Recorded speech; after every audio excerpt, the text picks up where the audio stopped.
പിതാവിൻ്റെയും പുത്രൻ്റെയും പരിശുദ്ധാത്മാവിൻ്റെയും നാമത്തിൽ ആമേൻ. ഈശോ മിശിഹായിക്ക് സ്തുതിയായിരിക്കട്ടെ, ഇപ്പോഴും എപ്പോഴും സ്തുതിയായിരിക്കട്ടെ. സ്നേഹമുള്ളവരെ, ഇന്നു മുതൽ നമുക്ക് ജ്ഞാനം എന്ന് പറയുന്ന ആ വിശുദ്ധ ഗ്രന്ഥത്തിലെ ജ്ഞാനത്തിൻ്റെ പുസ്തകത്തിൽ നിന്നുള്ള ഭാഗം നമുക്ക് വായിച്ച് മനസ്സിലാക്കാം. ഇതിനെക്കുറിച്ച് ആമുഖമായിട്ട് പറയുകയാണെങ്കിൽ, യഹൂദമതത്തിലെ പണ്ഡിതനായ ഒരാളാണ് ഇത് രചിച്ചിരിക്കുന്നത്.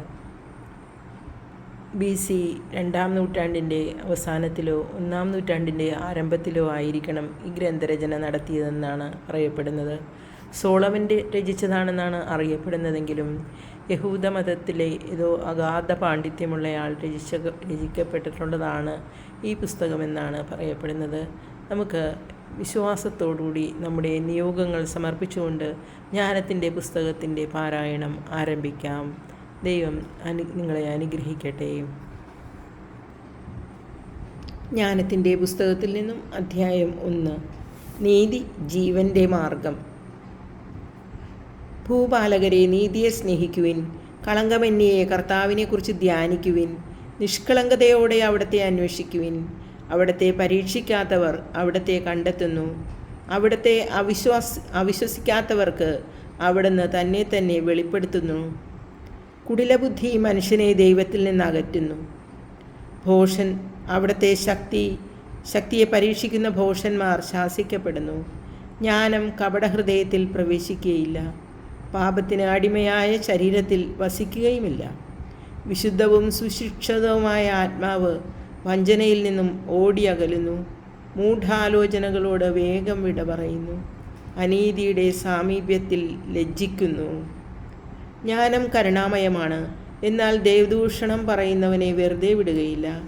ദൈവം മനസ്സിൻ്റെ സൂക്ഷ്മ വ്യാപാരങ്ങളെ അറിയുന്നവനും ഹൃദയത്തെ യഥാർത്ഥമായി നിരീക്ഷിക്കുന്നവനും നാവിൽ നിന്നുതിരുന്നത് കേൾക്കുന്നവനും ആണ്. കർത്താവിൻ്റെ ആത്മാവിനാൽ ലോകം നിറഞ്ഞിരിക്കുന്നു. എല്ലാറ്റിനെയും ആശ്ലേഷിക്കുന്ന അത് മനുഷ്യൻ പറയുന്നത് അറിയുന്നു. ദുർഭാഷണം നടത്തുന്നവൻ പിടിക്കപ്പെടും.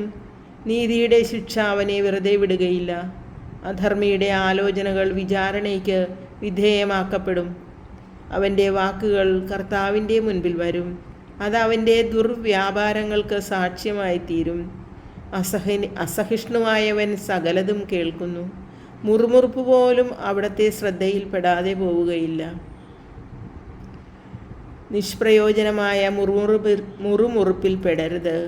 പരദൂഷണം പറയരുത്. രഹസ്യം പറച്ചിലിന് പ്രത്യാഘാതമുണ്ടാകും. നുണ പറയുന്ന നാവ് ആത്മാവിനെ നശിപ്പിക്കുന്നു. ജീവിതത്തിലെ തെറ്റുകൾ കൊണ്ട് മരണത്തെ ക്ഷണിച്ചു വരുത്തരുത്. സ്വന്തം പ്രവൃത്തി കൊണ്ട് നാശത്തെയും. ദൈവം മരണത്തെ സൃഷ്ടിച്ചില്ല, ജീവിക്കുന്നവരുടെ മരണത്തിൽ അവിടുന്ന് ആഹ്ലാദിക്കുന്നുമില്ല. നിലനിൽക്കാൻ വേണ്ടിയാണ് അവിടുന്ന് എല്ലാം സൃഷ്ടിച്ചത്. സൃഷ്ടികളെല്ലാം ആരോഗ്യമുള്ളവയാണ്. മാരകവിഷം അവയിൽ ഇല്ല. പാതാളത്തിന് ഭൂമിയിൽ അധികാരമില്ല. നീതി അനശ്വരമാണ്. അധർമ്മികളുടെ ചിന്താഗതി. അധർമ്മികൾ വാക്കും പ്രവൃത്തിയും വഴി മരണത്തെ ക്ഷണിച്ചു വരുത്തി. മിത്രമെന്ന് കരുതി അതുമായി സഖ്യം ചെയ്ത് സ്വയം നശിക്കുന്നു. അതിനോട് ചേരാൻ അവർ യോഗ്യരാണ്. കർത്താവിൻ്റെ വചനം. ദൈവത്തിന് നന്ദി. സ്നേഹമുള്ളവരെ, ദൈവാനുഗ്രഹം ഉള്ള ഒരു നല്ല ദിവസം ഞാൻ ആശംസിക്കുന്നു. നന്ദി.